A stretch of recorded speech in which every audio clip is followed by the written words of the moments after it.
భారతదేశంలో 2029 ఎన్నికల ముందు భారీ రాజకీయ మార్పు వచ్చే అవకాశం ఉంది.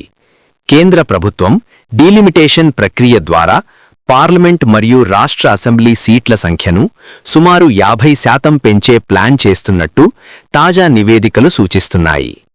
ఈ మార్పు ప్రధానంగా జనాభా పెరుగుదల, మహిళలకు 33% రిజర్వేషన్ అమలు, సమాన ప్రతినిధిత్వం లక్ష్యాలతో తీసుకురావాలని భావిస్తున్నారు. మొత్తం భారత్లో మార్పులు: సంస్థ, ప్రస్తుత సీట్లు, కొత్త సీట్లు అంచనా. లోక్సభ 543, 816. అసెంబ్లీ మొత్తం 4123, 6185. అంటే దేశవ్యాప్తంగా ప్రజాప్రతినిధుల సంఖ్య భారీగా పెరుగుతుంది. ఈ పెంపు ద్వారా సుమారు 273 కొత్త లోక్సభా స్థానాలు ఏర్పడే అవకాశం ఉంది. వాటిలో చాలా భాగం మహిళలకు రిజర్వ్ చేసే అవకాశం ఉంది. గ్రీన్: ఆంధ్రప్రదేశ్ సీట్లు పెంపు. సంస్థ, ప్రస్తుతం, కొత్త. అసెంబ్లీ 175, 263. లోక్సభ 25, 38.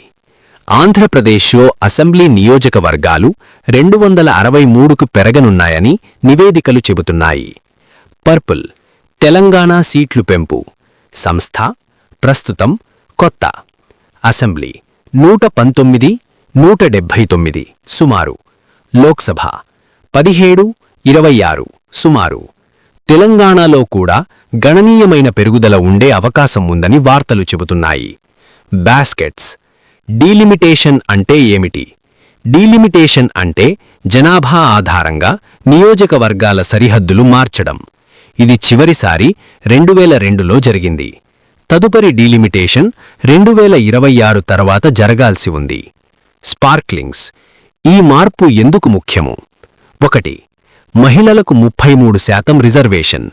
మహిళల ప్రాతినిధ్యం పెంచడానికి కొత్త సీట్లు సృష్టించే ప్లాన్ ఉంది. 2. జనాభా పెరుగుదలకు సరిపోయే రిప్రజెంటేషన్.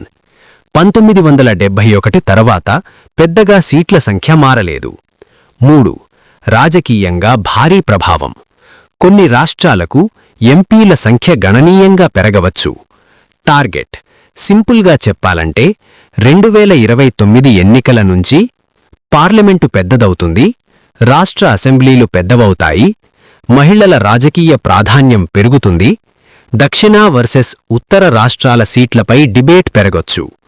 కావాలంటే నేను state wise full expected seat list కూడా ఇస్తాను.